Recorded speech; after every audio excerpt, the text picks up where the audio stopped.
Today I'm chatting with Melinda Wieland from Order to Everything. She's an interior designer turned home organizer turned productivity coach and digital organizing queen.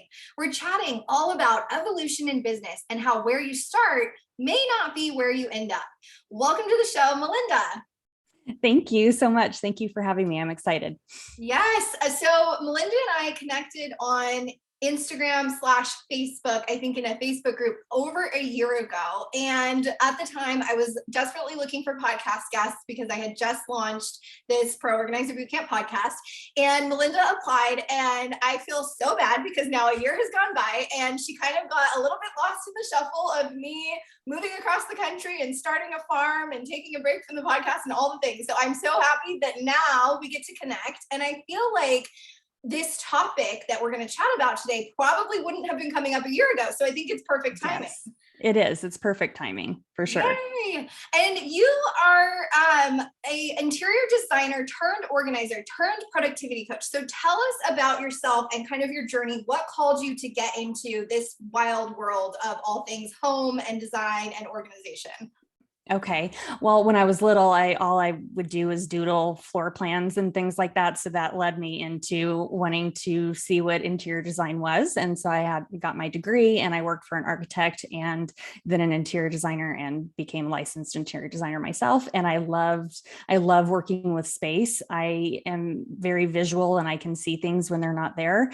And so I love putting that into use. And then I had my son and wanted to stay home. So I completely shifted out of that into home mode and trying to figure out how to, how that works when, my husband traveled all the time and I had a baby. And so that kind of brought the organizing portion in. And my girlfriend said one day, she's like, you should do this. I don't know, but I could. I mean, I do it. And as an interior designer, you do that anyway. So I just, I decided that would be a really great way to use my, my abilities in a way that it fit my lifestyle a little better. And I definitely made the right decision for sure.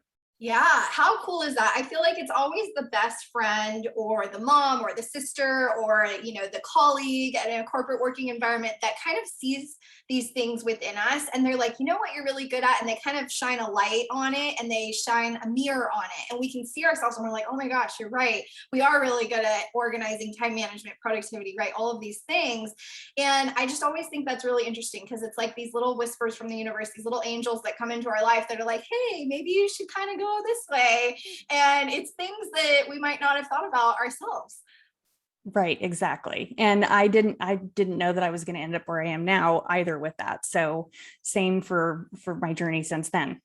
Yeah, definitely. We talk a lot here on the podcast about pivoting with purpose and what it means to pivot. And it's okay to kind of shift and transform and I don't know if this is a word, but metamorphosize. I'm thinking of like a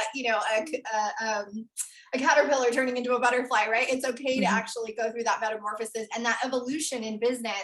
A lot of the women that I speak to are a little bit worried and on the fence about, well, I have to just pick one thing. I have to just be an organizer for the rest of my life, or I have to just be an interior designer for the rest of my life. And so let's talk a little bit about, pivoting into what you're doing now. Tell us a little bit about kind of where you've landed here.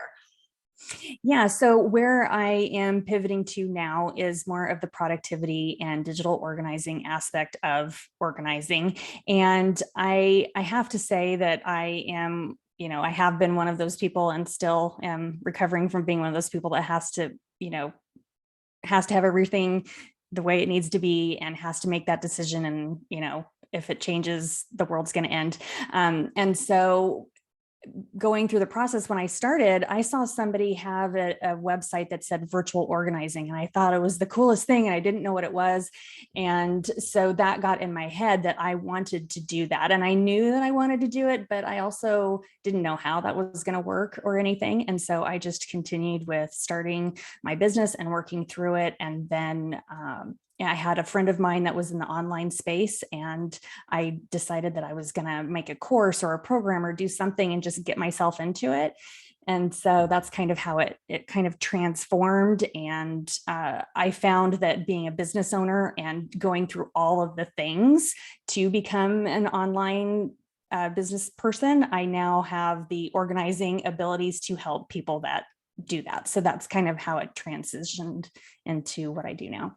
Yeah. And I love your business name because I feel like it's one of those names that can evolve into these different things, right? So going from being a luxury home organizer to, partnering with other interior designers, booking those boutique style kind of more high ticket jobs, to then going, hey, I wonder if I don't have to be in somebody's home to be able to help them get organized in a digital sense. We've talked a lot about virtual decluttering and virtual home organizing on the show as well. And for me personally, I was never any good at that because I feel like I would always just end up getting frustrated that the person wasn't actually doing their homework and getting organized. But from a business sense, how cool is that you get to now put order to everything in a business? So I love that.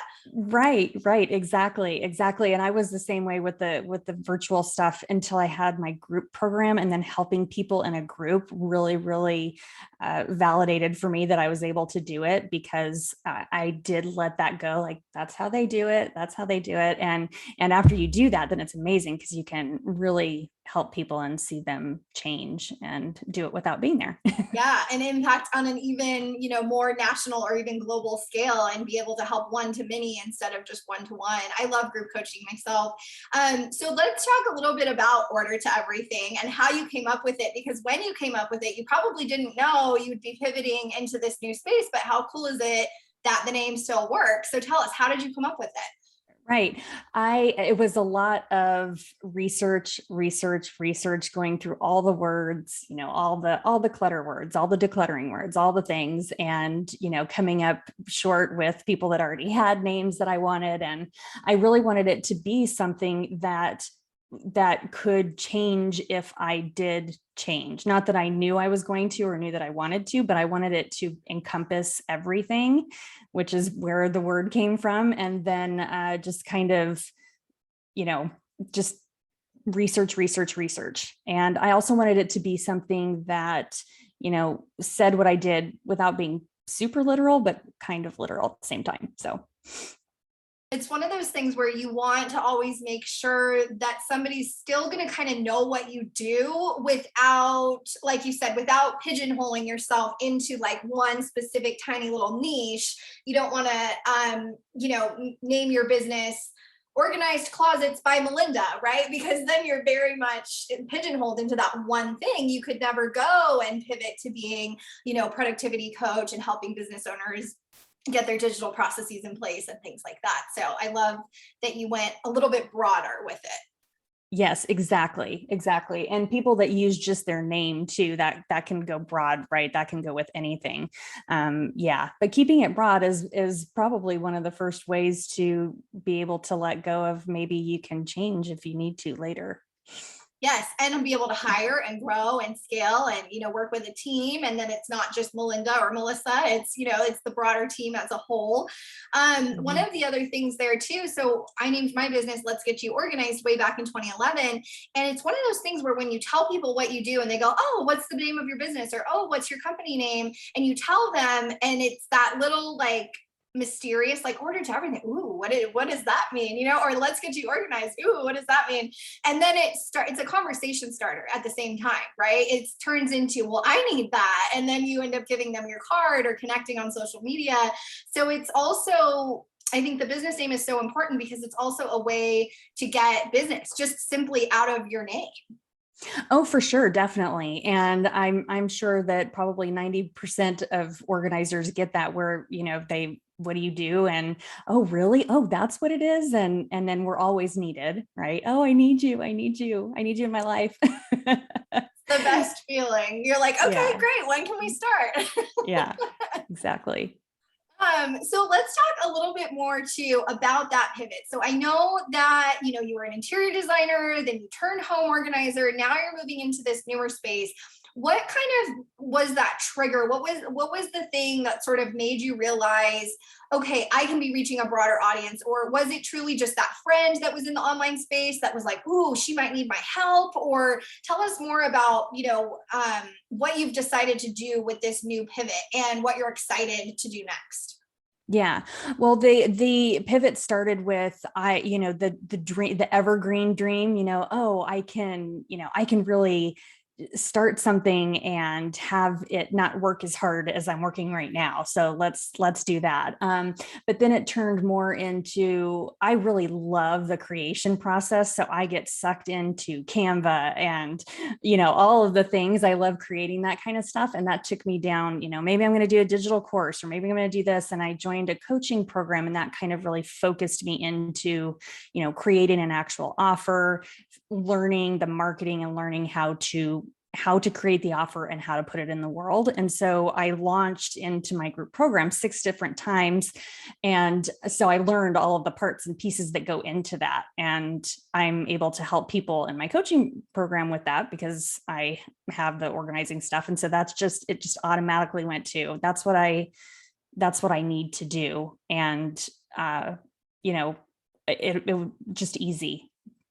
Well, and 6 different launches within a group program is a lot of launches. And so I'm sure you learn new things with each new launch, right? The do's and the don'ts. Yes, for sure. For sure. And it was just me. And then, by the end, I ended up having a VA helping me, but definitely learning, all of the little bits that go into it. There's so many things that go into a launch. And as you know, there's so many things that go into just marketing, or into just even, making a reel or keeping your images organized or whatever. There's like so many things that go into being a business owner. And so having that all in order is just, it's just a given that it's easy. And I relate to it because I'm doing it too. Yeah, exactly. You've lived it. That's another thing that I often say on this show is your ideal client is a former version of you. And so if you have little Melindas that you can teach and train and mentor up and up level, then why not, right? You've been there, you've done that, and now you know how to help them. Yes, for sure. That's exactly it. We teach what we need sometimes, and or what we've just done. And so, yes, 100%. Yeah, I love that. We teach what we need. It's so true. I think a lot of times when I get onto my kind of like soapbox or my ranty Instagram posts, it's like more so just stuff that I've journaled and like I'm going through. And then I'm like, oh, this could be a caption. I bet other people are feeling this, So it is true. Sometimes the content that we're consuming as organizers or as productivity folks out in the world, whether we're on Instagram or Facebook or Pinterest or wherever, sometimes that content that's being put out, just know that it's actually the same exact thing that person is going through. We're not like unapproachable, perfect little, we have this all figured out. It's like, we're going through it too. So let's keep it real. Exactly, for sure. You mentioned one thing too that I want to touch on. So are you still working with a virtual assistant? Have you worked with multiple virtual assistants over the years? Like, your online presence is so buttoned up and it's so on point. I love your website. I love your YouTube channel, your Instagram. Who is helping you do all of this? Are you doing it all yourself, or do you have a VA?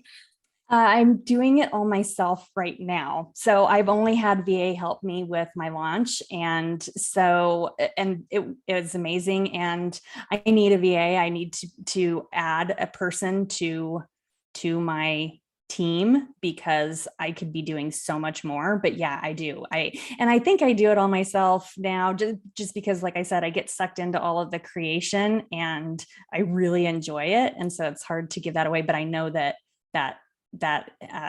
time has been like months ago. I needed to have somebody help me. But yeah, I do it all myself. Oops, sorry. I do it all myself right now. That's awesome. Yeah, I think what you said, where you could be doing so much more, right? So when you're coming from that sort of servant leadership mindset and you're thinking, how much more could I be doing out in the community, out in the world? Who could I be helping? Who could I be serving? Who could I be changing their lives, changing their businesses for the better?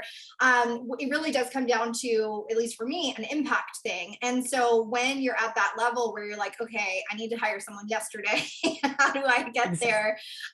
and you're able to duplicate yourself and, stop doing it all yourself, I think can be really helpful when you've reached a certain level in business, especially in the digital space. I think as an organizer, a lot of women will come to me and they'll say, well, I need a VA, don't I? Because they just think that like to be a legit business owner, they have to have a team and they have to have an assistant. And it sounds so cool to say, oh, my assistant, right? But what I found from the organizing side of things is most organizers don't need a virtual assistant. They need an actual on the job, in-person assistant to help them unpack boxes, label things, go pick up product, things like that. So just a little note there for those of you that are organizers listening to this. Once you kind of pivot maybe into that more virtual organizing space or coaching space, like Melinda has with her group coaching program and 6 different launches, that might be a time to kind of start to put the feelers out there for a VA. Yeah, for sure. It's helpful, yeah, right? It's very helpful. And for those that are doing the in-home, you don't have to have a VA, but if you are working 100% and you're always doing admin or organizing in home, having somebody to schedule things for you, or, even using a scheduling tool, delegating or automating is going to make things a little bit easier. Definitely. And I know that you're a big fan of Asana and Trello, as am I, as far as project management and trying to figure out where all your different clients are, your financials are, your marketing is, all of the things. So what's your favorite part about Asana, for example? Oh, I love that everything is all in one spot. Everything's all in one spot. I can find where my affiliates are. I can find where my launch stuff is. I can access the program that I created. I could access all the coaching stuff that, coaching programs I'm in, all those little PDFs and freebie things that we download, every day. You can just find them so easy. And, another thing that it's kind of a little thing in Asana, but I love how you can put subtasks in subtasks in Asana. It blew my mind when I knew that I could do that, because that's something you can't do in Trello. And so really getting down into the details so that you can, really make sure that everything's getting done and not overlooked. I love that. Definitely. Always an organizer, right? The more you can label, color code, filter, subfolder, all the things. I'm like that with Gmail and G Drive. Like my G Drive is all like, 5S and Kaizen out, and like it totally makes sense. All the name. I'm like OCD about it though. It's probably too much. But yeah, you sound like a girl after my own heart with the Asana labeling. Yes, for sure. And the Google Drive too. For sure. Okay, cool. You said one last thing before we kind of close out today about sort of being a recovering perfectionist. So I'm curious if you had any advice for our Pro Organizer Bootcamp community members. Maybe they're newbie organizers just starting out. Maybe they're people that are, like 6 months into their organizing journey. What advice would you give to the ladies here? Well, I would just say, just do the thing, but it's easier said than done for those that are in that perfectionist mindset, or in that, they want everything to work mode. And so if you have a friend, or if you have somebody that is almost opposite of you, that can just tell you to do things, that is a really good thing. If you can have accountability, that is a really good thing, because those things help you and allow you to do things that you wouldn't necessarily make yourself do. And then also to I guess say what I said I shouldn't, but to just do the thing, because you can change it. You can, if you charge somebody one thing, you can change that. It's not set in stone. You're not chiseling it into concrete or anything. And so just do it and it'll be wonderful.